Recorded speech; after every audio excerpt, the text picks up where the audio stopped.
ચલો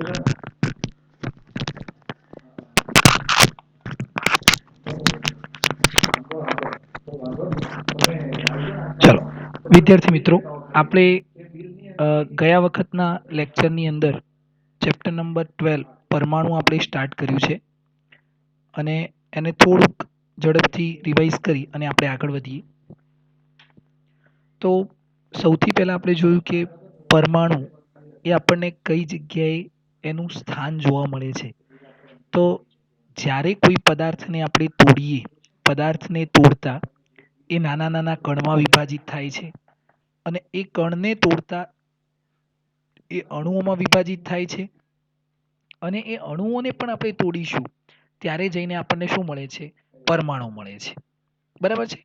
કે જેને આપણે જોઈ શકતા નથી. કુદરતની અંદર, નેચરની અંદર 93 જેટલા પરમાણુની સંખ્યા છે, પણ એ અલગ અલગ કોમ્બિનેશન કરી અને આપણને અસંખ્ય નંબરની અંદર અણુઓ બનાવે છે. હવે આપણે આ પરમાણુને ઓળખીએ કેવી રીતે? કેવી રીતે આપણે આ પરમાણુને ઓળખી શકીએ? તો દરેક પરમાણુ પોતાનામાંથી જુદા જુદા રંગની અથવા જુદા જુદા લાઇટનું ઉત્સર્જન કરે છે. જુદા જુદા લાઇટનું શું કરે છે? ઉત્સર્જન કરે છે. બરાબર છે? હવે માનો કે કોઈ વસ્તુ આપણને વ્હાઈટ દેખાય છે, તો એમાંથી કઈ લાઇટનું ઉત્સર્જન થાય છે? વ્હાઈટ. કોઈ વસ્તુ આપણને બ્લેક દેખાય છે, તો એની અંદર રહેલા પરમાણુ કઈ લાઇટનું ઉત્સર્જન કરે છે? બ્લેક. કોઈ વસ્તુ ગ્રીન દેખાય છે, તો એમાંથી આપણને જે પરમાણુ ઉત્સર્જન કરે છે લાઇટ, એ કયા પ્રકારની છે? ગ્રીન. તો અહીંયા આપણે જોઈ શકીએ છીએ કે આપણને આ જે વૃક્ષ છે, આ જે આપણને ટ્રી આપેલું છે, એ ગ્રીન દેખાય છે. તો એનો મતલબ એની અંદર રહેલા પરમાણુ જે છે એ ગ્રીન કલરની લાઇટનું ઉત્સર્જન કરે છે. હવે આ જે ઉત્સર્જન થાય છે એનું આપણે કારણ શોધતા હતા. તો આપણે જોયું કે ભાઈ એ જે પરમાણુ છે એ દોલન કરે, તો પરમાણુ દોલન કરે એટલે એમાંથી લાઇટનું ઉત્સર્જન થાય છે.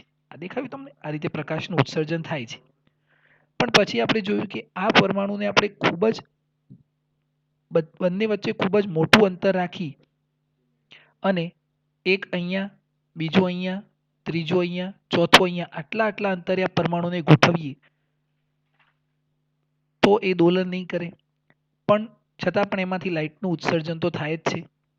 તો આપણે જે વિચારતા હતા કે પરમાણુના દોલનના કારણે લાઇટનું ઉત્સર્જન થાય છે, પણ એ દોલન નથી કરતો, છતાં પણ એમાંથી લાઇટનું ઉત્સર્જન તો આપણને જોવા મળે છે. તો આપણે એ પછી એના પરમાણુનું બંધારણનું વિચારણા કરી. તો પરમાણુના બંધારણની અંદર સૌપ્રથમ આપણને થોમ્સને એક પરમાણુ મોડેલ રજૂ કર્યું, જેને આપણે પ્લમ પુડિંગ મોડેલ તરીકે ઓળખીએ છીએ. જેવી રીતે તરબૂચની અંદર આ ટોટલ સ્પેસ ભરેલી હોય અને કોઈક કોઈક જગ્યાએ આપણને એના જે બી દેખાતા હોય છે, એવી રીતે ધન વીજભાર થોમ્સન મોડેલ અનુસાર પરમાણુમાં ધન વીજભાર તરબૂચમાં સીડ્સ ગોઠવાયેલા હોય તે રીતે ગોઠવાયેલું હોય છે. અને એના પછી આપણે જોયું રધરફર્ડનું પરમાણુ મોડેલ. તો રધરફોર્ડ એવું કીધું કે ધન વીજભાર કેન્દ્રમાં ગોઠવાયેલો છે અને ઋણ વીજભાર તેની આસપાસ ફર્યા કરે છે, પરિભ્રમણ કરે છે. જેવી રીતે પૃથ્વી અને સૂર્યનું મોડેલ છે એ જ રીતે. બરાબર છે? હવે રધરફોર્ડે આ મોડેલ રજૂ કર્યું. તો રધરફોર્ડના બે વિદ્યાર્થી હતા, ગાઈગર અને માસ્ડન. એમને પણ રધરફોર્ડનો જે પ્રયોગ છે એને પ્રયોગ ફરીથી કરવાનો વિચાર કર્યો. બંને વિદ્યાર્થી હતા, તો એમને પણ કીધું કે ના સાહેબ, અમે પણ પ્રયોગ કરીશું. તો આ જે પ્રયોગની ગોઠવણી છે એ ગોઠવણી કોની છે? આ પ્રયોગની ગોઠવણી છે એ ગોઠવણી કોની છે? તો રધરફર્ડના પ્રયોગની ગોઠવણી છે. પણ આ પ્રયોગ કરે છે કોણ? એમના વિદ્યાર્થી ગાઈગર અને માસ્ટન. ઓકે, તો આપણે ગયા વખતે અહીંયા સુધી જોયું હતું કે આ પ્રયોગની ગોઠવણીની અંદર આ જે વસ્તુ છે એ રેડિયો એક્ટિવ એલિમેન્ટ છે, રેડિયો એક્ટિવ તત્વ. અહીંયા આ લીડના ટુકડા છે, લીડ પીબી, અને આપણે શું કહીએ? પીબી. અને આ ગોલ્ડ ફોઇલ છે, આ ગોલ્ડ ફોઇલ છે એટલે સોનાનો પાતળો વરખ છે. અને આ ડિટેક્ટર છે, જેને આપણે ZnS વડે પેઇન્ટ કરેલું છે, ઝિંક સલ્ફાઇડ વડે. ઝિંક સલ્ફાઇડ વડે કેમ પેઇન્ટ કરીએ છીએ? તો એ ચમકે છે. એ શું કરે છે? ચમકે છે. એટલા માટે આપણે ઝિંક સલ્ફાઇડ વડે એને પેઇન્ટ કરીએ છીએ. ઓકે, ચાલો અહીંયા સુધી ક્લિયર છે? અહીંયા સુધી ક્લિયર છે? હવે આપણે આજનું લેક્ચર સ્ટાર્ટ કરીએ અહીંયાથી આ ટોપિક સમજવાનું. હા કે ના વિદ્યાર્થી મિત્રો, આટલું તમને યાદ છે?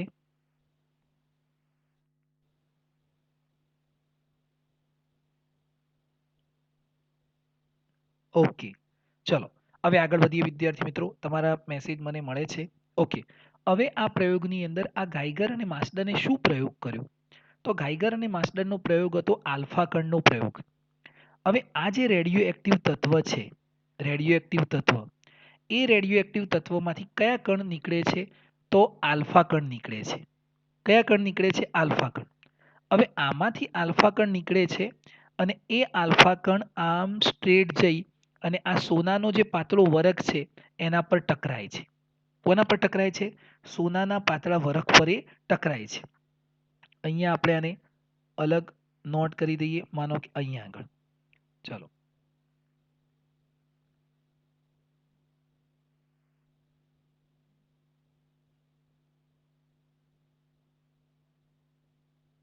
ચાલો આ ગોલ્ડ જેવું લાગશે. હવે હવે દેખાય છે ને મિત્રો કે આ ગોલ્ડ પ્લેટ છે, બરાબર છે? તો આપણે એને ગોલ્ડ, સોનાની જે ફોઇલ છે એના વડે એને આપણે નોટ કરી લીધું. હવે અહીંયાથી આલ્ફા કણ નીકળે છે. આ જે રેડિયો એક્ટિવ તત્વો હોય, કયા કયા રેડિયો એક્ટિવ તત્વ છે? તો યુરેનિયમ છે, થોરિયમ છે. તો એમાંથી આલ્ફા કણ નીકળે અને આલ્ફા કણનો વીજભાર કેવો હોય? ધન વીજભાર હોય. આલ્ફા કણ એટલે કેવો વીજભાર? ધન વીજભાર. તો અહીંયા નોટ કરતા જઈએ કે આલ્ફા કણ એટલે હિલિયમ ન્યુક્લિયસ. હિલિયમનું ન્યુક્લિયસ. હિલિયમનું ન્યુક્લિયસ એટલે આલ્ફા કણની જોડે કયો વીજભાર રહેલો છે? He+2. He+2. આલ્ફા કણ એટલે ધન વીજભારિત છે. આલ્ફા કણ કયો વીજભારિત છે? ધન વીજભારિત છે. બરાબર છે? હવે અહીંયાથી આવા આલ્ફા કણ નીકળતા રહે છે. પણ અહીંયા પ્રશ્ન શું થશે? તો સમજો. અહીંયાથી જે આલ્ફા કણ નીકળે છે એ આલ્ફા કણ આમ પણ જાય, આમ પણ જાય અને સ્ટ્રેટ પણ જશે. હવે જે કણ સ્ટ્રેટ જશે એને જવા દેશે, પણ અહીંયાથી જો કણ આલ્ફા કણ આમ ગયો અને આમ ગયો તો એને આ જે લેડના ટુકડા છે, પીબીના જે બ્લોક છે, એ એનું શું કરશે? શોષણ કરી લે છે. એનું શું કરશે? શોષણ કરી લે છે. કેમ એનું શોષણ કરવું જરૂરી છે? તો આલ્ફા કણ ખૂબ જ ડેન્જરસ પાર્ટિકલ છે. જો એ વાતાવરણની અંદર ફેલાઈ જાય તો ખૂબ જ વધારે પ્રમાણમાં રોગચાળો ફાટી નીકળે છે. જે આપણી બોડીની સ્કિન છે એને એફેક્ટ થાય એવા ઘણા બધા રોગ આપણને થવા માંડે છે. એટલે અહીંયા આગળ આ આજુબાજુ ફેલાયના આલ્ફા કણ, એટલા માટે આપણે લીડના ટુકડા મૂક્યા છે જે એનું શોષણ કરી લેશે. બરાબર છે? હવે આ આલ્ફા કણ જઈને અહીંયા ટકરાશે, અહીંયા ટકરાશે. બરાબર? જેવો અહીંયા ટકરાશે એવો જ આ ZNS ની અંદર શું થશે? લાઇટ થશે. એટલે આપણને ખબર પડશે કે એ એક આલ્ફા કણ અહીંયા ટકરાઈ ગયું, બીજો આલ્ફા કણ અહીંયા ટકરાઈ ગયું. હવે ગાઈગર અને માસ્ડને આ પ્રયોગ કર્યો, અહીંયાથી સ્ટાર્ટ કર્યું તો એક પછી એક રેડિયો એક્ટિવ એલિમેન્ટ જઈ અને આ ગોલ્ડ ફોઇલ પર ટકરાય છે. આ રીતે આલ્ફા કણ ટકરાય છે. બરાબર? અને આ સોનાનું આપણે એક ગોલ્ડ ફોઇલ લીધી છે એટલે સોનાનું ન્યુક્લિયસ છે. હવે જેવા આ આની સાથે ટકરાય છે, જેવા આ આની સાથે ટકરાય છે તો કેવા પ્રકારનો આપણને પ્રયોગ જોવા મળે છે? તો એ પ્રયોગ પરથી એમને એક ગ્રાફ ડ્રો કર્યો. એ પ્રયોગ પરથી એમને એક ગ્રાફ ડ્રો કર્યો અને એ ગ્રાફ એમને બતાવ્યો આ રીતે. જુઓ, એ ગ્રાફ એમને કોના વિરુદ્ધ ડ્રો કર્યો અને કેવો ડ્રો કર્યો એ આપણે સમજીએ. આ એનો એક ગ્રાફ છે. તો અહીંયા આ જે ગ્રાફ છે એ આપણે લઈએ કે આ જે છે એ ખૂણો થીટા છે એટલે પ્રકીર્ણન કોણ. અહીંયા આપણે લઈએ પ્રકીર્ણન કોણ. પ્રકીર્ણન કોણ એટલે થીટા. પ્રકીર્ણન કોણ એટલે શું? થીટા. અને અહીંયા છે આલ્ફા કણની સંખ્યા. આ બંને વચ્ચે અમને પ્રયોગ કર્યો, પ્રકીર્ણન અને આલ્ફા કણની સંખ્યા. આલ્ફા કણની સંખ્યા. હવે એમનો પ્રયોગ જે છે અહીંયાથી સ્ટાર્ટ કરીએ તો 0, પછી 20 ડિગ્રી, 40 ડિગ્રી, 60 ડિગ્રી, 80 ડિગ્રી, 100, 120, 140, 160 અને 180. બરાબર. અહીંયા 10, પછી 10^2, 10^3, 10^4, એમ કરતાં કરતાં 10^7 સુધી. ક્યાં સુધી? 10^7 સુધી. હવે આમનો જે ગ્રાફ મળે છે એ ગ્રાફ જે છે એ ગ્રાફ કંઈક આ રીતે મળે છે.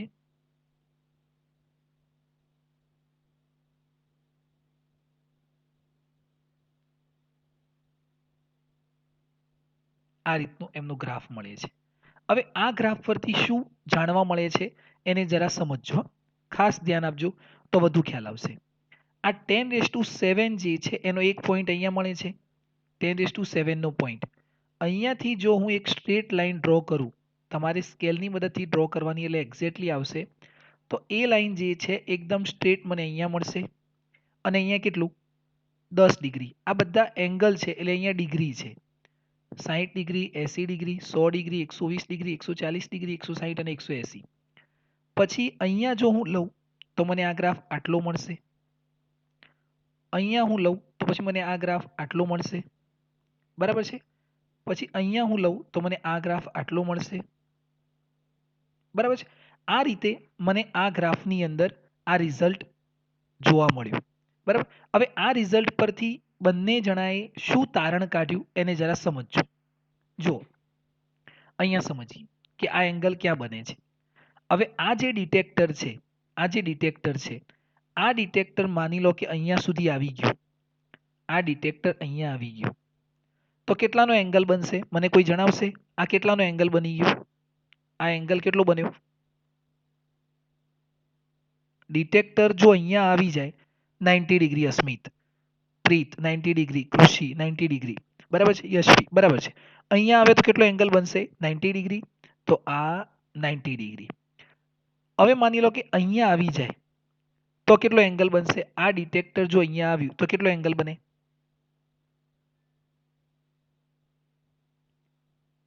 180 ડિગ્રી. 180, 180 બરાબર છે.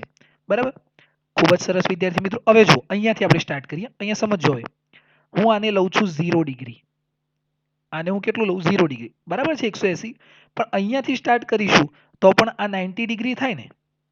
અને અહીંયાથી આમ સ્ટાર્ટ કરીશું તો આ કેટલા ડિગ્રી થશે? 180 ડિગ્રી. તમે બરાબર જ જવાબ આપ્યો કે અહીંયાથી જઈએ તો આમ 180 અને અહીંયાથી જઈએ તો આમ 180. બરાબર છે.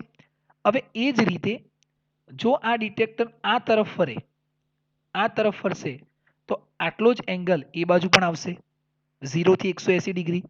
એટલે આપણે અહીંયા પણ કેટલા એંગલ લીધા? તો 0 થી ક્યાં સુધી લીધો?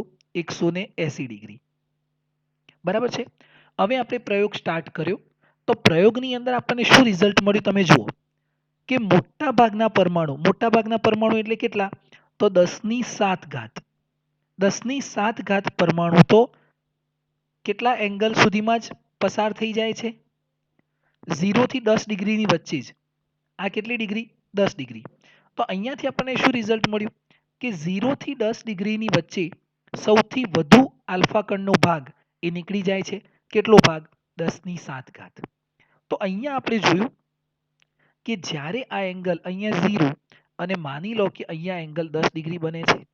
આ એંગલ 10 ડિગ્રી લઈએ તો જ્યારે એંગલ આટલો થાય છે તો સૌથી વધુ આલ્ફા પાર્ટિકલ્સ અહીંયાથી નીકળી અને અહીંયા સુધીમાં નીકળી જાય છે. સૌથી વધુ આલ્ફા પાર્ટિકલ કેટલા એંગલની વચ્ચેથી નીકળી જાય છે? 0 થી 10. કેમ કે આપણે તો પ્રેક્ટિકલી કરીને જોયું. તો 10 ડિગ્રી સુધીમાં સૌથી વધુ આલ્ફા પાર્ટિકલનો જથ્થો એ પસાર થઈ જાય છે. હવે એંગલ આપણે વધારતા ગયા તો જ્યારે 20 ડિગ્રી થાય છે, ત્યારે 10⁵ ઘાત એટલે માત્ર 100 જેટલા પરમાણુ આલ્ફા કણ નીકળે છે. પછી જ્યારે 40 ડિગ્રી થાય છે તો એની આસપાસ નીકળે છે. પછી જ્યારે 110 ડિગ્રી જેટલું થાય છે ત્યારે માત્ર કેટલા કણ નીકળે છે? સોરી, 110 ડિગ્રી પર કેટલા કણ નીકળશે? માત્ર 10. દેખાય છે તમને? ખ્યાલ આવે છે અહીંયાથી? તો આ જે પ્રયોગ છે એ પ્રયોગ પરથી આપણને તારણ શું મળ્યા? તો આ પ્રયોગ પરથી તારણ મળ્યા તો ધ્યાન આપજો. અહીંયા આપણે નોટ કરીએ પ્રયોગના તારણો ગ્રાફ પરથી પ્રયોગના તારણો ગ્રાફ પરથી બરાબર છે. તો આ પ્રયોગના તારણો શું મળ્યા? તો પહેલું એક તારણ મળ્યું કે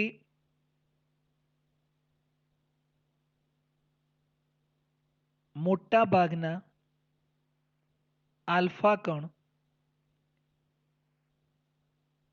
એટલે કે 10⁷ જેટલા માત્ર 0 થી 10 ડિગ્રી સુધીમાં જ પસાર થઈ જાય છે.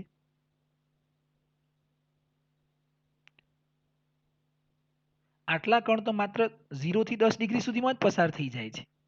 બરાબર છે. હવે આ લોકો જ્યારે પ્રયોગ કરતા હતા તો એમને બીજું એક રિઝલ્ટ મળ્યું કે એક આલ્ફા કણ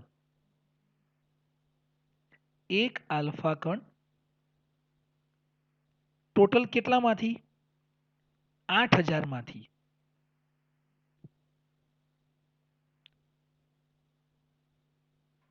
ટકરાઈને પાછો ફરે છે. ટકરાઈને શું થાય છે? પાછો ફરે છે. એક આલ્ફા કણ 8000 માંથી ટકરાઈને પાછો ફરે છે. એટલે આપણે આને આ રીતે લખાય કે 8000 માંથી એક આલ્ફા કણ ટકરાઈને પાછો ફરે છે. 8000 માંથી એક આલ્ફા કણ અહીંયા નોટ કરીએ કે 8000 માંથી એક આલ્ફા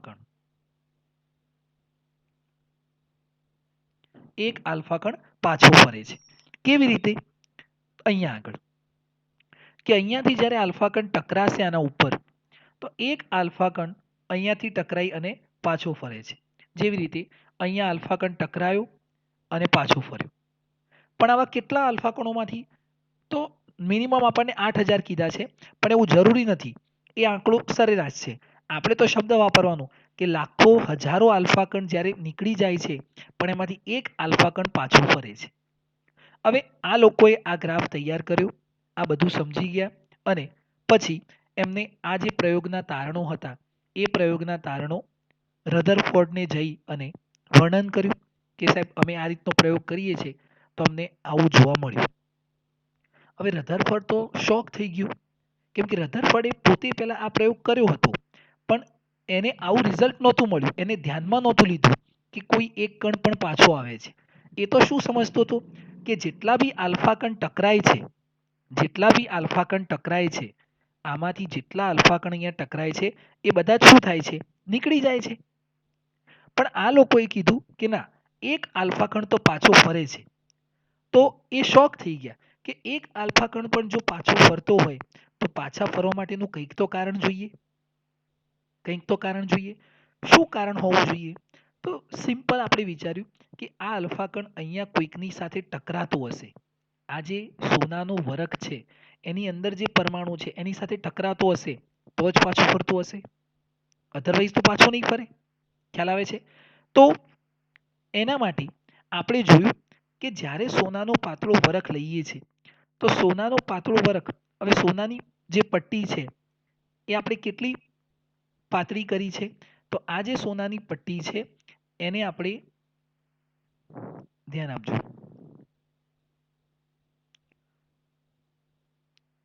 સોનાનો વરખ જે છે એ 2.1 ગુણ્યા 10⁻⁷ મીટર. હવે 10⁻⁷ મીટર એટલે ખૂબ જ નાનું થઈ ગયું. આટલું આપણે એને પતલું કરેલું છે એટલે આપણી આગળ આમ એનો તાર સોનાનો તાર આપણે મૂક્યો હોય ને આપણી આંખની સામે તો આપણને દેખાય પણ નહીં એટલો પતલો કરેલો છે. હવે એટલો પાતળો કર્યો એનો મતલબ શું કે એની અંદર એક પરમાણુ અહીંયા હશે, બીજો પરમાણુ અહીંયા હશે અને ત્રીજો પરમાણુ અહીંયા હશે. બરાબર છે?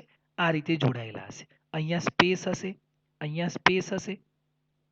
હવે આપણે જ્યારે આલ્ફા કણ અહીંયાથી આલ્ફા કણનો મારો ચલાવીએ છીએ તો મોટા ભાગના આલ્ફા કણ અહીંયાથી નીકળી જાય છે. અહીંયાથી સ્ટ્રેટ બધા જ આલ્ફા કણ નીકળી જાય છે. અમુક અહીંયાથી પણ નીકળી જતા હશે, અહીંયાથી પણ નીકળી જતા હશે. પણ એક આલ્ફા કણ પાછો આવ્યો એનો મતલબ કે એ કોઈકની સાથે ટકરાયો હશે ત્યારે પાછો આવ્યો હશે ને. એક આલ્ફા કણ શું થયું, પાછો આવ્યો. એનો મતલબ શું કે એની કોઈકની સાથે અથડામણ થઈ હશે તો જ એ પાછો ફર્યો. હવે પાછો ફર્યો પણ આપણે વિચાર્યું કે આલ્ફા કણ એ તો ગોલ્ડ જે છે, સોનાનું જે પરમાણુ છે એના કરતાં તો ખૂબ જ ભારે કણ છે. આ જે ગોલ્ડના ન્યુક્લિયસ સાથે ટકરાય છે, આ ગોલ્ડનું ન્યુક્લિયસ છે, તો આ ન્યુક્લિયસ કરતાં તો આલ્ફા કણ તો ભારે છે. તો કેવી રીતે પાછો આવે? તો પાછો કેવી રીતે ફરશે? જેવી રીતે હું તમને એવું કહું કે એક ટેબલ ઉપર આપણે એક પાણીનો ગ્લાસ મૂક્યો છે. હવે એની ઉપર તમે એ ગ્લાસ સાથે ફૂટબોલને ટકરાવો, એના ઉપર ફૂટબોલને ટકરાવો, તો તમે મને કહેશો કે ફૂટબોલ પાછો આવશે કે નીકળી જશે? ગ્લાસની સાથે ફૂટબોલ ટકરાશે તો પાછો આવશે કે આગળ નીકળી જશે?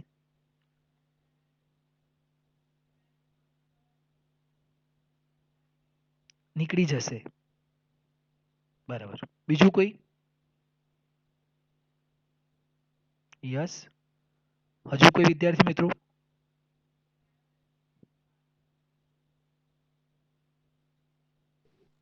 બરાબર છે. ખૂબ જ સરસ તમારો આન્સર મને મળે છે અને સાચો આન્સર છે કે એ ફૂટબોલ ગ્લાસની સાથે ટકરાશે તો નીકળી જ જવાનું છે. બરાબર છે. પણ હવે મારો પ્રશ્ન સમજજો કે એ ફૂટબોલને હું એક વોલ સાથે ટકરાવું, એક દિવાલ સાથે ટકરાવું, તો એ પાછો ફરશે કે નીકળી જશે? દિવાલ સાથે ટકરાવાથી શું થશે? પાછો આવશે. દિવાલ સાથે ટકરાવાથી શું થશે મિત્રો? પાછો ફરશે. બરાબર છે. તો યાદ રાખજો કે અહીંયા આગળ આ આલ્ફા કણ જ્યારે અહીંયાથી જાય છે, આ આલ્ફા કણ અહીંયાથી આમ ગયો અને અહીંયા જો એક જ પરમાણુ હશે, ખૂબ જ સરસ વિદ્યાર્થી મિત્રો, કે ફૂટબોલ દિવાલ સાથે ટકરાશે તો પાછો આવશે. પણ આપણે જોયું કે આ આલ્ફા કણ અહીંયા જઈ અને આમ પાછો આવે છે. એનો મતલબ શું કે આલ્ફા કણ તો સોનાના ન્યુક્લિયસ કરતાં ભારે છે. તો પાછો કેમ આવ્યો? આ તો આને બાઉન્ડ કરી અને આમ આગળ નીકળી જવો જોઈએ. આગળ નીકળી જવું જોઈએ. પણ પાછો આવે છે એનો મતલબ શું?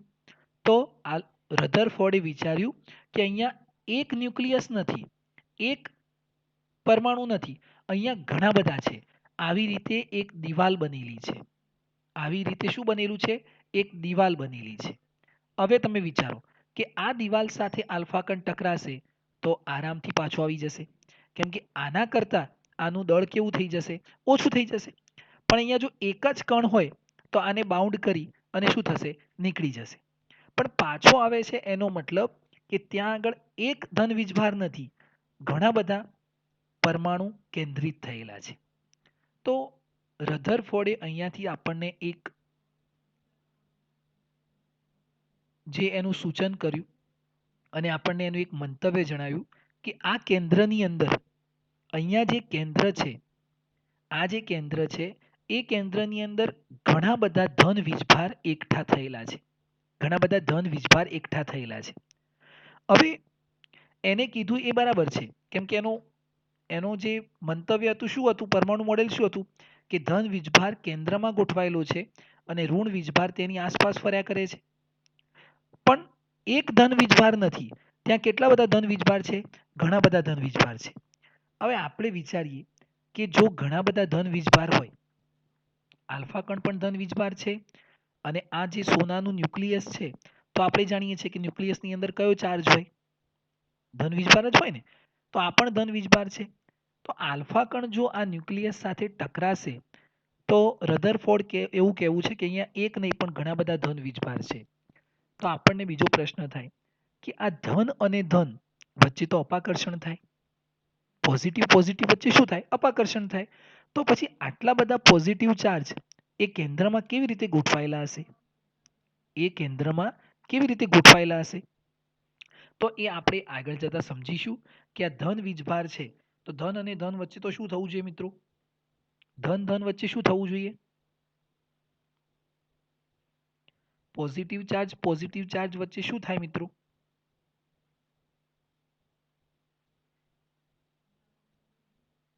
અપાકર્ષણ થાય. શું થાય મિત્રો? અપાકર્ષણ. અપાકર્ષણ થાય છતાં પણ આ કેન્દ્રમાં તો આખી દિવાલ બનાવીને જોડાયેલા છે. કેન્દ્રમાં તો આખી દિવાલ બનાવીને જોડેલા છે, બરાબર છે. તો એ કેવી રીતે જોડાયેલા છે એ આપણે આગળ જતા સમજીશું. પણ અત્યારે આપણે એવું વિચારીશું કે અહીંયા આગળ સોનાના ન્યુક્લિયસની અંદર અથવા સોનાના પાતળા વરખમાં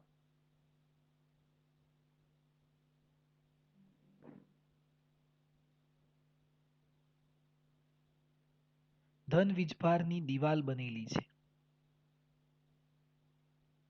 દિવાલ હોય છે, બરાબર છે. જેને ટકરાઈ અને આલ્ફા કણ શું થાય છે, પાછો ફરે છે, બરાબર છે. ઓકે, અહીંયા સુધી આ એમનો પ્રયોગ હતો. હવે ક્યાંક ને ક્યાંક આપણને એ વસ્તુ તો અહીંયા આગળ સમજવામાં પ્રોબ્લેમ થતો હતો કે મેં અહીંયા લખ્યું છે કે આલ્ફા કણ કેવો વીજભાર છે, ધન વીજભાર. અને અહીંયા આગળ ગોલ્ડના ન્યુક્લિયસની અંદર પણ કયો ચાર્જ છે, પોઝિટિવ ચાર્જ. તો આલ્ફા કણ શું આને ટકરાતો હશે? કેમ કે આ પણ પોઝિટિવ છે ને આ પણ પોઝિટિવ છે, તો આને ટકરાઈને પાછો આવતો હશે કે ટકરાયા વગર પાછો આવતો હશે? આપણે તો એક જ તારણ શોધવું છે કે આ એક આલ્ફા કણ પાછો ફરે છે. કેટલામાંથી? 8000માંથી એક આલ્ફા કણ પાછું ફરે છે, લાખો હજારોમાંથી એક આલ્ફા કણ પાછો આવે છે. તો એ શું કામ આવે છે? એ ટકરાઈને આવે છે કે ટકરાયા વગર પાછો આવે છે? કેવી રીતે આવે છે એને આપણે સમજવું છે. તો ધ્યાન આપજો. હવે આ લોકોએ આલ્ફા કણના ગતિપથ વિશે વિચાર્યું. કોને? ગાઈગર, માસ્ડન અને રધરફોર્ડે આલ્ફા કણના ગતિપથ વિશે વિચાર શરૂ કર્યો અહીંયા આગળ. તો ધ્યાન આપજો મિત્રો. અહીંયા આગળ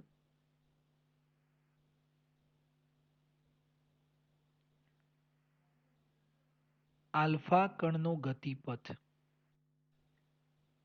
આલ્ફા કણનો ગતિપથ. હવે આલ્ફા કણના ગતિપથ વિશે સમજજો. ખૂબ જ મજાનો પોઈન્ટ છે, અહીંયાથી તમારે સમજવા જેવું છે. મેં અહીંયા આગળ આ સોનાનું ન્યુક્લિયસ લીધું.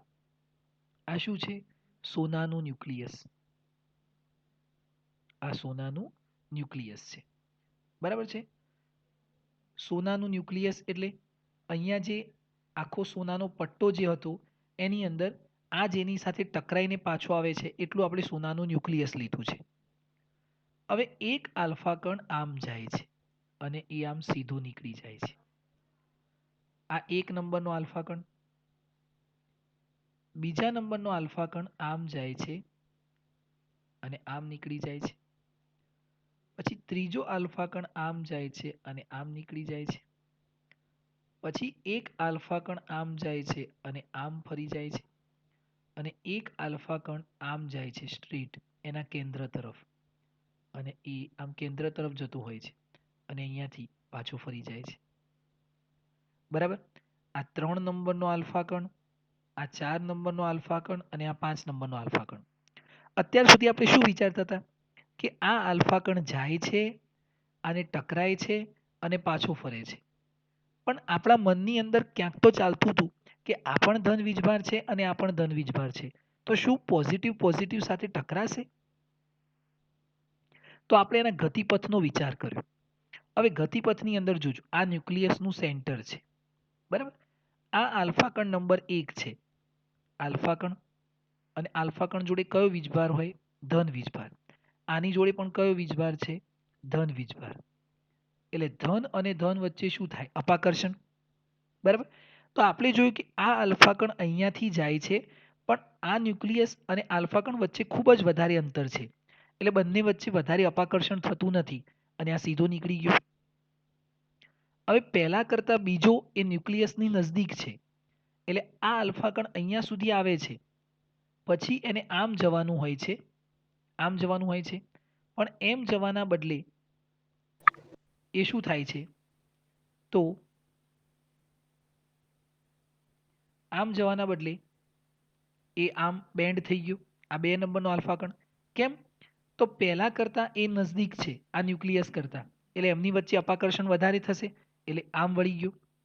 ત્રીજો આલ્ફા પાર્ટિકલ બીજા કરતા પણ નજદીક છે, એટલે અહીંયા આવ્યો અને એના ઉપર અપાકર્ષણ બળ લાગ્યું એટલે આમ જવાના બદલે એ આમ બેન્ડ થઈ ગયો. 4 નંબરનો એ 3 નંબર કરતાં પણ નજીક છે એટલે આમ જવાના બદલે એ આમ વળી ગયો. અને 5 નંબરનો આલ્ફા કણ સીધો જ એના કેન્દ્ર તરફ જતો હતો તો એ આખો જ 180 ડિગ્રીએ વળી ગયો. બરાબર છે. હવે હું તમને એવો પ્રશ્ન પૂછું કે આ 5 આલ્ફા કણમાંથી કયા નંબરના આલ્ફા કણ ઉપર વધારે અપાકર્ષણ બળ લાગતું હશે? વધારે અપાકર્ષણ બળ લાગતું હશે. કયા નંબરનો આલ્ફા કણ વધારે અપાકર્ષણ બળ અનુભવતો હશે? 5 નંબર 5 નંબર 5 નંબર. ઓકે, એટલે શું થાય છે 180 ડિગ્રી બેન્ડ થઈ જાય છે. સૌથી ઓછું અપાકર્ષણ બળ કોણ અનુભવતું હશે? સૌથી ઓછું 1 નંબર. સૌથી ઓછું કોણ? 1 નંબર. બરાબર છે. તો તમને આ જે મેં આલ્ફા કણનો ગતિપથ અહીંયા આગળ તમારા બુકની અંદર નવો ટોપિક આપેલો છે. તો આલ્ફા કણના ગતિપથ વિશે તમને સમજાશે કે આ શું કહેવા માંગે છે. તો જે આલ્ફા કણ ન્યુક્લિયસની તરફ જાય છે ત્યાં સૌથી વધુ એને અપાકર્ષણ લાગે છે એટલે 180 ડિગ્રી બેન્ડ થઈ ગયું. હવે આના ઉપરથી તો આપણને શું સમજાયું કે આ જે આલ્ફા કણ આમાંથી કયો આલ્ફા કણ પાછો આવ્યો? આમાંથી કયા નંબરનો આલ્ફા કણ પાછો આવ્યો? 5 નંબર 5 નંબર. તો આપણને આપણો જવાબ મળ્યો કે આ આલ્ફા કણ જે 8000માંથી એક આલ્ફા કણ જે પાછો ફરતો હતો, લાખો હજારોમાંથી એક આલ્ફા કણ જે પાછો ફરતો હતો એ આલ્ફા કણ એને ટકરાતો નહોતો. ટકરાયા વગર શું થતું હતું? પાછું ફરતું હતું. એનું રીઝન ખ્યાલ આવ્યું કે બંને વચ્ચે શું થતું હતું મિત્રો? અપાકર્ષણ થતું હતું. અને આ અપાકર્ષણને કારણે એ આલ્ફા કણ શું થાય છે? પાછું ફરતું હતું. ખ્યાલ આવતો મિત્રો? હવે અહીંયા આગળ આપણને આપણો જવાબ મળ્યો કે આ આલ્ફા કણને પાછું ફરવાનું કારણ શું હતું? અપાકર્ષણ હતું. હવે અહીંયા બે શબ્દો આપણે સમજવા છે. એ બે શબ્દો સમજીએ. જુઓ, આ આલ્ફા કણનો મૂળ ગતિપથ કયો? તો આમ જતો હતો. આ આલ્ફા કણનો મૂળ ગતિપથ કયો? એ પણ આમ જતો હતો. અને આ આલ્ફા કણનો મૂળ ગતિપથ કયો? એ પણ આમ જતો હતો. તો યાદ રાખજો, ન્યુક્લિયસથી આલ્ફા કણના મૂળ ગતિપથ સુધીના લંબ અંતરને, આ જે લંબ અંતર છે એને આપણે કહીએ છીએ સંઘાત પ્રાંચલ. શું કહીએ છીએ? સંઘાત પ્રાંચલ. એક પ્રકારનું અંતર છે. હવે આની સાથે સંઘાત પ્રાંચલ આટલું મળે, આની સાથે સંઘાત પ્રાંચલ કેટલું મળે? આટલું મળે. અને આની સાથે સંઘાત પ્રાંચલ કેટલું મળે? આટલું મળે. લંબ અંતરને તો ધ્યાન આપજો. સંઘાત પ્રાંચલ બી કોને કહીશું?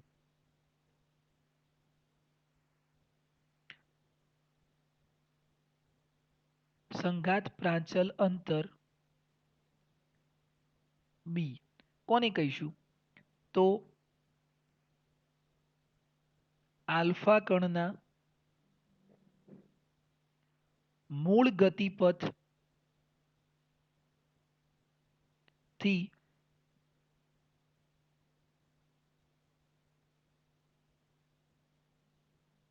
ન્યુક્લિયસના લંબ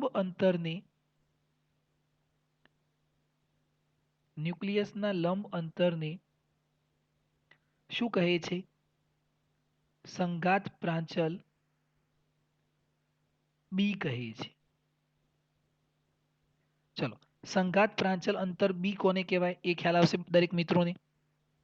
તો આ સંઘાત પ્રાંચલ અંતર બી કહીશું. ચલો, હવે મને કોઈ કહેશે કે કયા કણ માટે સંઘાત પ્રાંચલ અંતર બી શૂન્ય છે? અહીંયા આગળ કયા કણ માટે સંઘાત પ્રાંચલ અંતર બી શૂન્ય છે? 5 નંબર 5 નંબર. ખ્યાલ આવે છે મિત્રો? કેમ કે એ તો શું જાય છે? એને બિલકુલ સામે જાય છે એટલે અહીંયા તો લંબ અંતર મળશે જ નહીં. એટલે એના માટે સંઘાત પ્રાંચલ અંતર લઘુત્તમ છે. બરાબર છે? તો અહીંયા આપણે નોટ કરીશું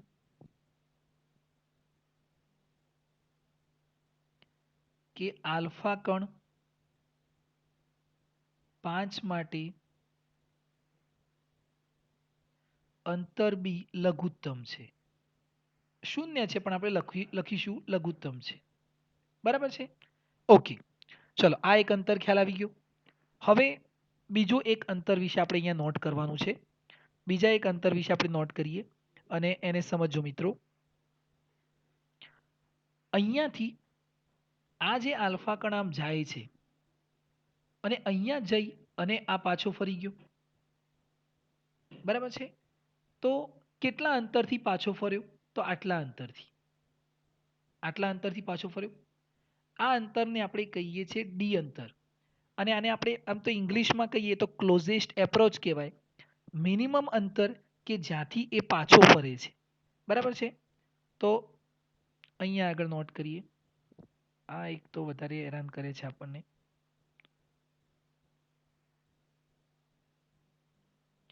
જુઓ, ડી એ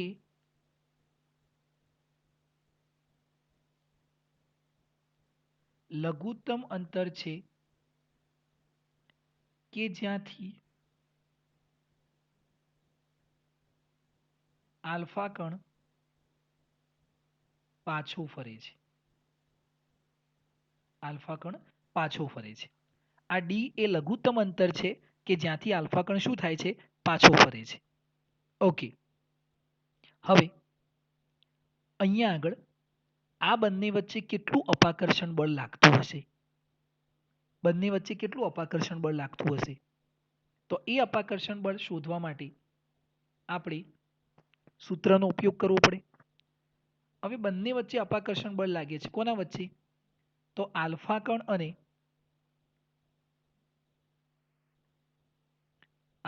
કણ અને સોનાના ન્યુક્લિયસ વચ્ચે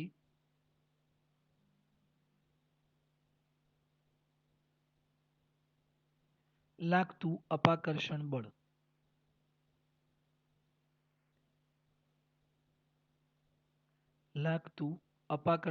કેટલું? ચલો, આ અપાકર્ષણ બળ કેટલું હોય? તો બંને જોડે શું છે? વીજભાર છે. આલ્ફા કણ જોડે પણ ધન વીજભાર છે અને સોનાના ન્યુક્લિયસ પાસે પણ ધન વીજભાર છે. તો વીજભાર અને વીજભાર વચ્ચે લાગતું બળ કયું? ગુરુત્વાકર્ષણ બળ કે કુલંબ બળ? વીજભાર વચ્ચે લાગતું બળ કયું? કુલંબ બળ કે ગુરુત્વાકર્ષણ બળ? તમને પૂછું છું મિત્રો કે બે વીજભાર વચ્ચે કયું બળ લાગે? કુલંબ બળ. કુલંબ બળ લાગે. બરાબર છે. તો અહીંયા ભલે એમની વચ્ચે અપાકર્ષણ થાય છે પણ બંને જોડે વીજભાર છે એના કારણે જ આ બળ લાગે છે ને.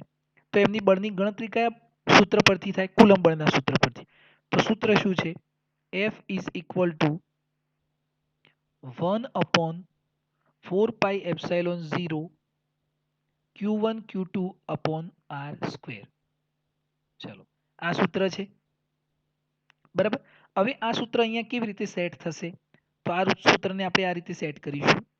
F is equal to 1/4π0.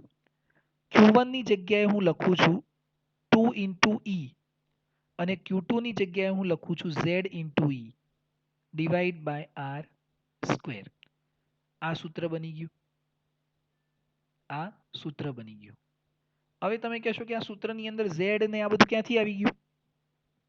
તો Q1 એટલે આલ્ફા કણનો વીજભાર અને આલ્ફા કણનો વીજભાર કેટલો છે?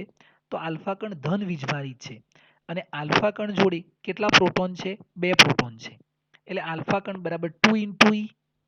એક E ની જગ્યાએ કેટલા છે? 2 પ્રોટોન. તો 2 into E. હવે અહીંયા આ Z into E શું છે? તો સોનાનું ન્યુક્લિયસ. એના ન્યુક્લિયસની અંદર માનો કે આ Z શું બતાવે? તમે કેમિસ્ટ્રીની અંદર Z ને શું કહો મિત્રો? આ કેમિસ્ટ્રીની અંદર તમે Z ને શું કહો? Z એ કયો સિમ્બોલ છે? તમે Z ને શું કહો મિત્રો? હું જરા ભૂલી ગયો છું, મને યાદ કરાવજો તો. Z બરાબર કેમિસ્ટ્રીની અંદર શું કહો તમે?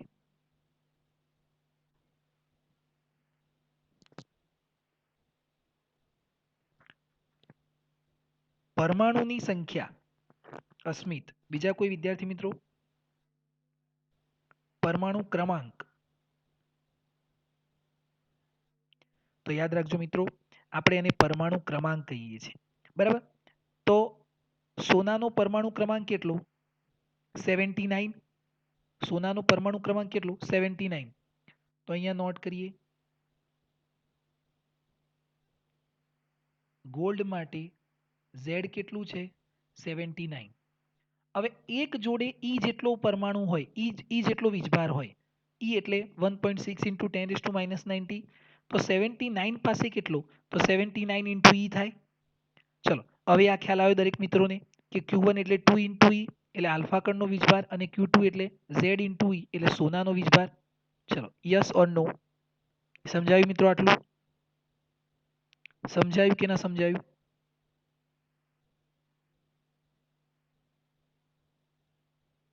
ક્લિયર છે? ઓકે.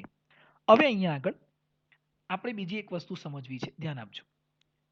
આ આલ્ફા કણ જ્યારે અહીંયા હોય છે તો રેડિયો એક્ટિવ તત્વની અંદર એને આપણે કમ્પ્રેસ કરીને દબાવીને ભરેલા છે. એટલે જ્યારે અહીંયા હોય છે તો એની જોડે સ્થિતિ ઉર્જા રહેલી છે. એની જોડે કઈ ઉર્જા રહેલી છે? સ્થિતિ ઉર્જા. પણ આ આલ્ફા કણ જ્યારે અહીંયાથી મુક્ત થાય છે તો એ આલ્ફા કણ જોડે આ સ્થિતિ ઉર્જાનું શામાં રૂપાંતરણ થઈ જાય છે? ગતિ ઉર્જાની અંદર. શામાં રૂપાંતરણ થઈ જાય છે? ગતિ ઉર્જાની અંદર. એટલે એની જે સ્થિતિ ઉર્જા છે એ જ શામાં રૂપાંતરિત થઈ જાય છે? ગતિ ઉર્જાની અંદર. તો એ ગતિ ઉર્જા કેટલી? તો સ્થિતિ ઉર્જાનું તમે સૂત્ર જાણો છો કે Q1 Q2 upon R, કે Q1 Q2 upon R, કે Q upon R લખો છો ને તમે ચેપ્ટર નંબર 2 ની અંદર વિદ્યુત સ્થિતિમાનનું સૂત્ર KQ upon R, potential energy. પણ આપણે એને Q1 Q2 R પણ લખી શકીએ, બરાબર છે? તો એ સ્થિતિ ઉર્જા શું છે? ગતિ ઉર્જા. એટલે અહીંયા આપણે નોટ કરીએ કે ગતિ ઉર્જા K ઇઝ ઇક્વલ ટુ 1/4πε0. ગતિ ઉર્જા બરાબર સ્થિતિ ઉર્જા બરાબર શું થાય? K Q1. Q1 એટલે 2 ઇન્ટુ E, 2 ઇન્ટુ Z અને અહીંયા E સ્ક્વેર મૂકી શકાય. અને R સ્ક્વેર નહીં, એની જગ્યાએ શું મૂકીશું? D મૂકીશું. શું મૂકીશું મિત્રો? D. આ D ક્યાંથી આવ્યું? D ક્યાંથી આવ્યું? તો કયું અંતર કે જ્યાંથી એ પાછો ફરે છે? તો આટલા અંતરથી. આટલા અંતરથી. તો અહીંયા એની જોડે સ્થિતિ ઉર્જા હતી, આ આમ ગયો અને અહીંયાથી પાછો ફર્યો. તો અહીંયા સુધી એની જોડે કઈ ઉર્જા છે? ગતિ ઉર્જા. તો આ અંતર લઈશું. બરાબર છે? ચલો ખ્યાલ આવશે મિત્રો આની અંદર. આ ફોર્મ્યુલાની અંદર ખ્યાલ આવ્યો કે ગતિ ઉર્જા એ આપણે સ્થિતિ ઉર્જા પરથી જ લઈએ છીએ. સ્થિતિ ઉર્જાનું સૂત્ર K Q1 Q2 upon R. તો આ K 1/4πε0 એ K થઈ ગયું. Q1 એટલે 2 ઇન્ટુ E, Q2 એટલે Z ઇન્ટુ E, તો 2 into Z E square upon R એટલે D થઈ ગયું. ચલો ખ્યાલ આવ્યો કે નહીં મિત્રો? સમજાય છે મિત્રો?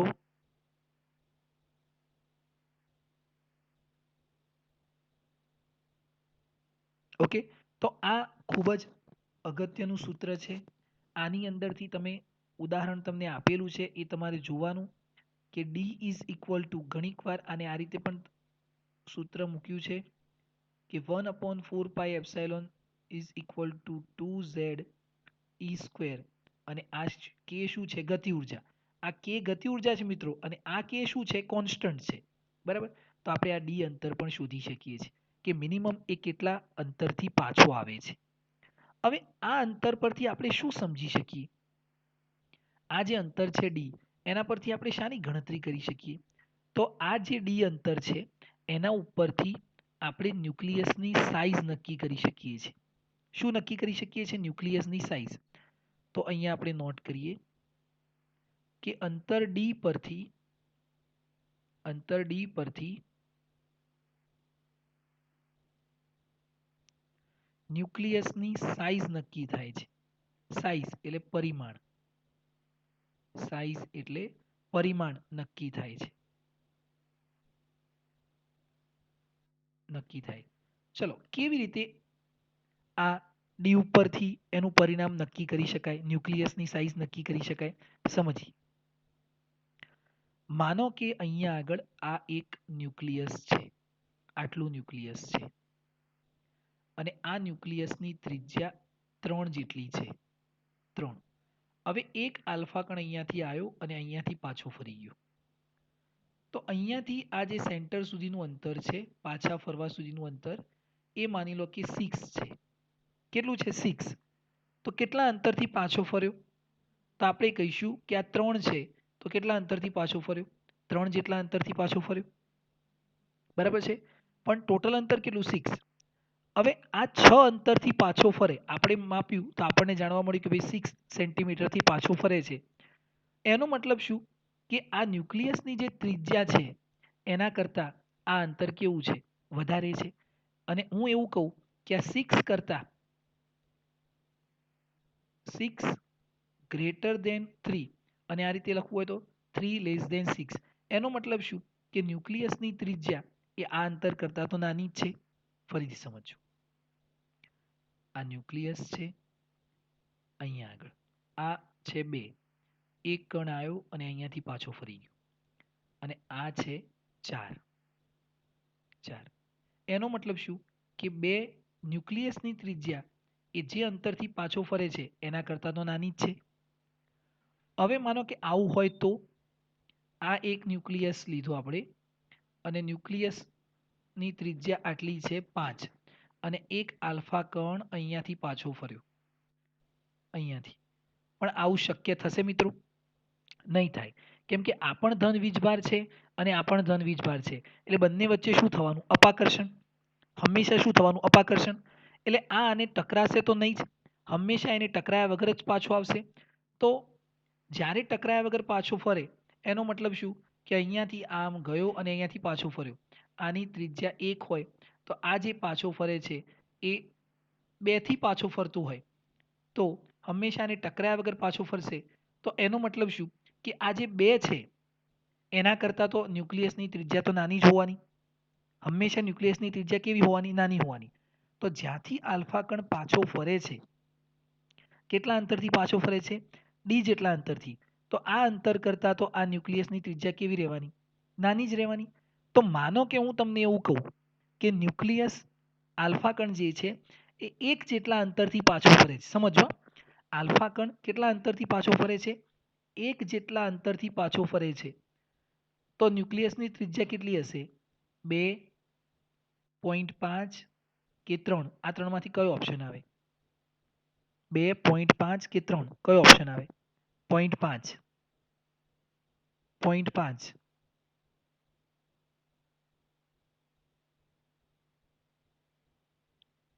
બરાબર છે મિત્રો. કેમ 0.5 આવે? કેમ કે 1 થી પાછો ફરે તો આ 1 કરતાં તો ન્યુક્લિયસની સાઇઝ કેવી હોવાની? નાની હોવાની. કેમ કે 2 હોય તો એનો મતલબ તો આ એને ટકરાઈ જાય. પણ એવું તો શક્ય નથી, ટકરાવાનું તો છે જ નહીં. એટલે એની સાઇઝ કેટલી હોય? 0.5. ખ્યાલ આવે છે મિત્રો? એટલે હંમેશા આ જે આલ્ફા કણ જે અંતરથી પાછો ફરશે એના કરતાં ન્યુક્લિયસની સાઇઝ કેવી હોવાની? ઓછી. તો આ રીતે આપણે ન્યુક્લિયસનું પરિમાણ નક્કી કરી શકીએ છીએ. અને આના પરથી જે ન્યુક્લિયસનું પરિમાણ નક્કી કરવામાં આવ્યું એ કેટલું નક્કી કરવામાં આવ્યું? તો આ પ્રયોગ પરથી જે ગોલ્ડ ન્યુક્લિયસ છે એનું પરિમાણ આપણે નક્કી કર્યું. ન્યુક્લિયસનું પરિમાણ એ 10⁻15 મીટરથી 10⁻14 મીટરના ક્રમનું હોય. આટલું આપણે ન્યુક્લિયસનું પરિમાણ નક્કી કર્યું. 10⁻15 મીટરથી 10⁻14 મીટર સુધીનું આપણે પરિમાણ નક્કી કર્યું. પણ જ્યારે આપણે થોમ્સનનો મોડેલનો અભ્યાસ કરતા હતા એ વખતે જે એવોગેડો છે, એવોગેડો પણ પોતાનો પ્રેક્ટિકલ લેબની અંદર કરતો હતો અને એ વખતે એને ન્યુક્લિયસનું પરિમાણ આપ્યું હતું. ન્યુક્લિયસનું પરિમાણ એને એ વખતે આપણને આપ્યું હતું અને એ પરિમાણ કેટલું હતું? 10⁻10 મીટર. આટલા ક્રમનું હતું. પણ એ ખૂબ જ મોટું હતું અને 10⁻10 કરતાં આપણે આ પ્રયોગ પરથી જે પરિણામ મેળવ્યું એ કેટલું મળ્યું આપણને? 10⁻15 થી 10⁻14 મીટર સુધી. કેટલું મળ્યું મિત્રો? 10⁻15 મીટરથી 10⁻14 મીટર સુધી. બરાબર છે. તો અહીંયા આગળ એ એક વસ્તુ ખાસ સમજવાની છે કે આપણને આ જે ન્યુક્લિયસનું પરિમાણ મળે છે, બરાબર, આ પ્રયોગ પરથી આપણે આટલું પરિમાણ મેળવી શક્યા છે. બરાબર છે, ન્યુક્લિયસનું પરિમાણ. તો આ સૂત્ર કેવી રીતે આવે છે? આ સૂત્ર કેવી રીતે આવે છે? અને તમે જોજો, તમને આ એક્ઝામ્પલ ઉદાહરણ આપેલું છે પણ આ ટોપિક સિલેબસમાંથી કેન્સલ થયેલો છે. તો આપણે આને સમજ્યા તો વ્યવસ્થિત, પણ આમાંથી JEE નીટની અંદર તમારે ઘણું બધું ઉપયોગમાં આવી શકે તો એ તમારે જોવાનું, પણ આ બધું એક્ઝામ માટે, આ વખતની એક્ઝામ માટે ઇમ્પોર્ટન્ટ નથી. પણ આ ન સમજીએ તો આપણને આગળનો કોઈ ટોપિક સમજાતો નથી. ખ્યાલ આવશે મિત્રો? હવે આના પછી થોડી ઘણી એની ગણતરી બાકી છે કે રધરફોર્ડે જે પરમાણુ મોડેલ રજૂ કર્યું, પણ એની ગણતરી કેટલી, એની ગણતરી આપણે કેવી રીતે કરી શકીએ, બરાબર છે? તો એની ગણતરી તમારે થોડુંક ધ્યાન આપવાનું છે કે એમનું પરમાણુ મોડેલ શું રજૂ કર્યું. હવે આપણે પરમાણુ મોડેલને સમજવાનું, તો એમના પરમાણુ મોડેલની અંદર એમને શું રજૂ કર્યું કે ઇલેક્ટ્રોન ઋણ વીજભાર એ ધન વીજભારની આસપાસ પરિભ્રમણ કરે છે અને ધન વીજભાર ક્યાં છે? કેન્દ્રમાં. ધન વીજભાર ક્યાં છે? કેન્દ્રમાં. બરાબર છે? તો ધન અને ઋણ વચ્ચે આકર્ષણ પણ થવું જોઈએ. છતાં પણ આપણે જોઈએ છે કે પૃથ્વી સૂર્યની આસપાસ જેવી રીતે પરિભ્રમણ કરે છે, આમ તો પૃથ્વીનું દળ ખૂબ જ ઓછું છે, તો એ સૂર્યની તરફ ખેંચાઈ જવી જોઈએ ને, ખેંચાવી જોઈએ કે ના ખેંચાવી જોઈએ? બરાબર.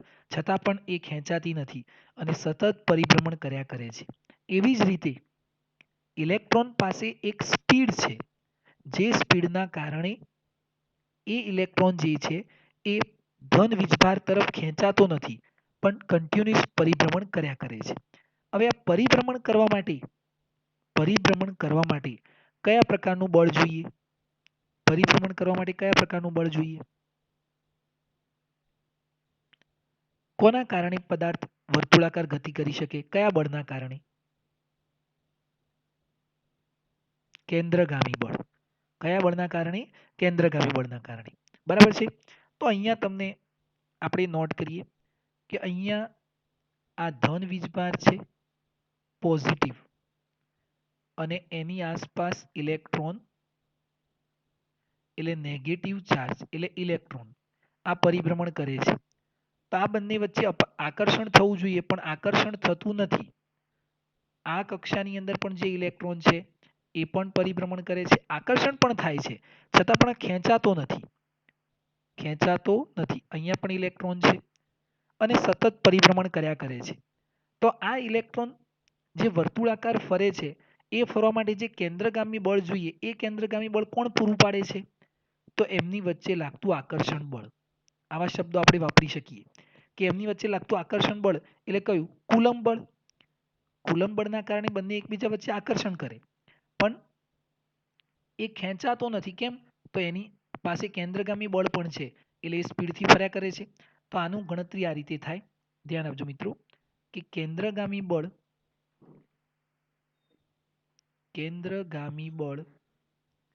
ઇઝ ઇક્વલ ટુ શું લખાય મિત્રો? કુલંબ બળ. પણ એનો મતલબ શું કે આ કેન્દ્રગામી બળ કોણ પૂરું પાડે છે? કુલંબ બળ. કુલંબ બળના કારણે આકર્ષણ થાય છે અને કેન્દ્રગામી બળના કારણે એ વર્તુળાકાર ફરે છે. તો કેન્દ્રગામી બળ કેટલું? mv²/r. ઓકે. અને કુલંબ બળ કેટલું? 1/4πε0.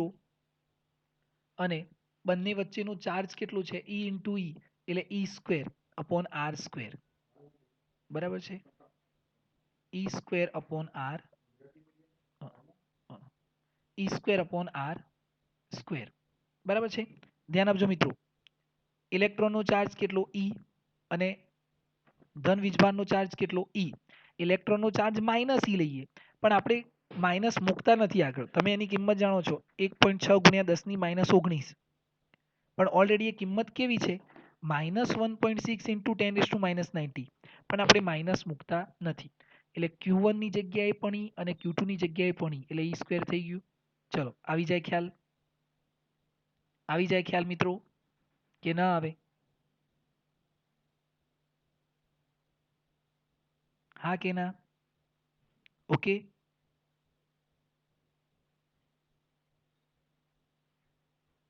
હવે અહીંયાથી મારે આ જે ફોર્મ્યુલા છે એની અંદર આ v² નું સૂત્ર જોઈતું હોય, v² ઝડપનું સૂત્ર જોઈતું હોય, તો ઝડપનું સૂત્ર શું આવશે? v² ઇઝ ઇક્વલ ટુ 1/4πε0, બરાબર. અને આ આર ક્યાં જશે? અહીંયા આર ઈ સ્ક્વેર અને નીચે શું આવશે? એમ ઇન્ટુ આર સ્ક્વેર. તો અહીંયાથી એક આર કેન્સલ થશે, બરાબર છે. તો વી સ્ક્વેર બરાબર આ મળ્યું. તો વી બરાબર કેટલા મળશે મિત્રો? વર્ગમૂળની અંદર 1/4πε0, આ બધું જ વર્ગમૂળની અંદર આવશે. તો આપણને આ વી સ્ક્વેરની કિંમત મળી ગઈ. તો વી સ્ક્વેર બરાબર 1/4πε0 ઈ સ્ક્વેર અપોન એમ ઇન્ટુ આર. ચલો, આ વેગની કિંમત મળી, બરાબર છે. પછી આપણે જ્યારે ત્યારે જોઈશે વી તો આનું વર્ગમૂળ લઈ લઈશું, પણ અત્યારે આને આ રીતે લખીશું, બરાબર છે. ઓકે, હવે મારે અહીંયા કિંમત જોઈએ છે કે ગતિ ઉર્જાની મારે કિંમત જોઈએ છે. ગતિ ઉર્જા કેટલી થાય? ગતિ ઉર્જા K is equal two half mv square થાય, હાફ mv સ્ક્વેર થાય, બરાબર. અહીંયાથી mv સ્ક્વેરની કિંમત મેળવો, માત્ર ખાલી mv સ્ક્વેરની કિંમત મેળવજો કેટલું થાય. તો mv સ્ક્વેર બરાબર આ આર અહીંયા જતો રહે, તો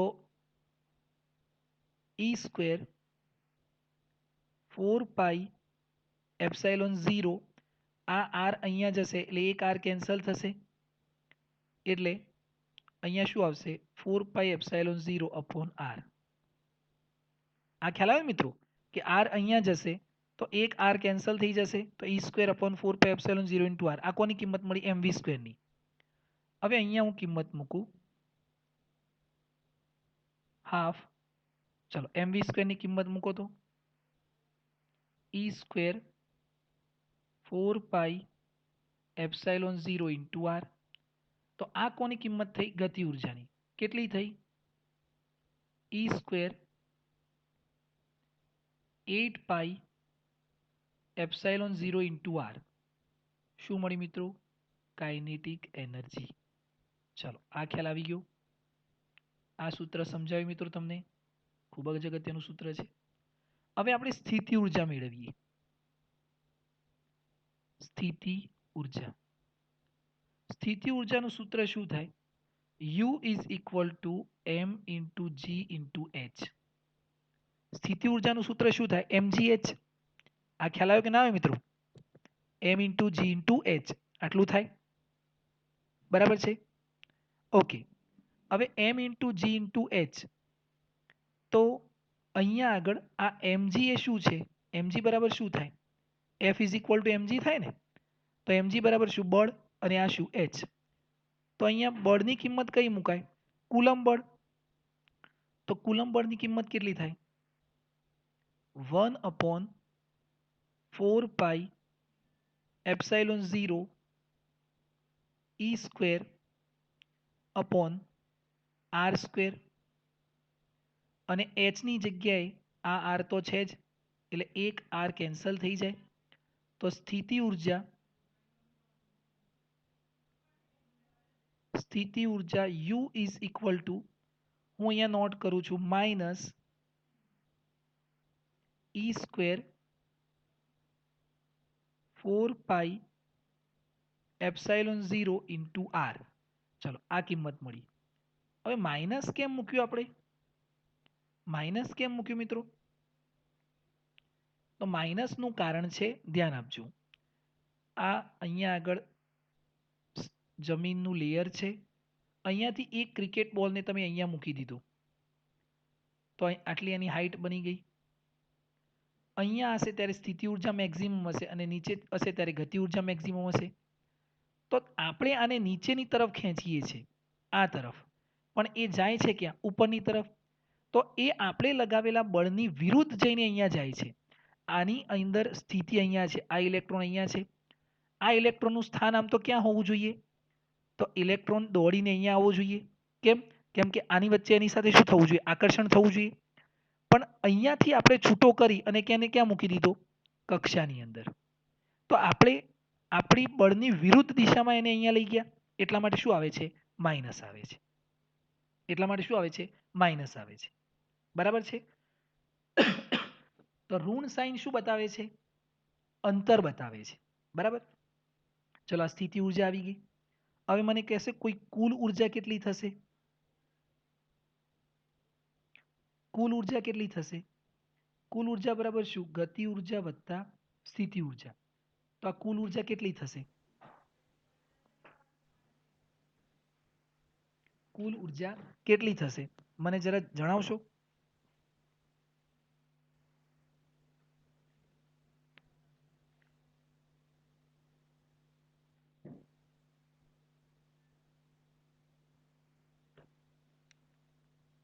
કેટલી થાય મિત્રો?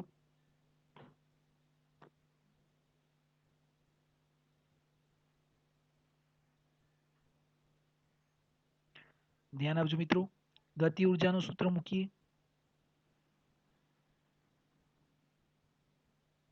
E² upon 8 pi epsilon 0 into R minus E² upon 4 pi epsilon 0 into R. ચલો લસા સરખો કરવા માટે અહીંયા બે વડે ગુણવું પડે. જો અહીંયા બે વડે ગુણું હું, બરાબર, તો આ 2E² થાય અને આ 8 થાય. તો E² માંથી -2E² જાય તો -E² વધે. તો કુલ ઉર્જા કેટલી થશે?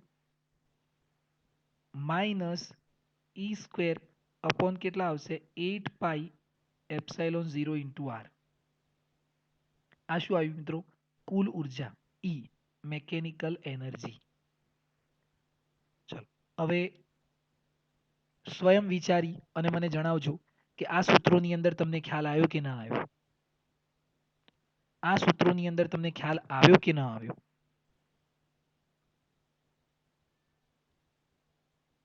સમજાવ્યું મિત્રો? આના વિશે આપણે થોડીક વધારે ચર્ચા પણ કરવી છે, પણ એ આપણે આવતી વખતે કરીશું, કેમ કે આ સૂત્રો ખૂબ જ અગત્યના છે અને ખૂબ જ ઉપયોગી છે. બરાબર છે? તો અહીંયા સુધી તમારે વાંચવાનું અને સમજવાનું છે. બરાબર. આવતીકાલે પણ આપણે જોઈશું, લેક્ચરનો ટાઈમ એડજસ્ટ થશે તો લઈશું. સોમવારે આપણું લેક્ચર તો કમ્પલસરી છે જ, એટલે આપણે ચેપ્ટર જલ્દીથી પૂરો કરવાનો વિચાર કરીએ છીએ. બરાબર છે? તો આટલું ખૂબ વાંચજો અને આજે જે આલ્ફા કણનો પ્રયોગ જોયો એના વિશે પણ સમજવાનો પ્રયત્ન કરજો. Thank you.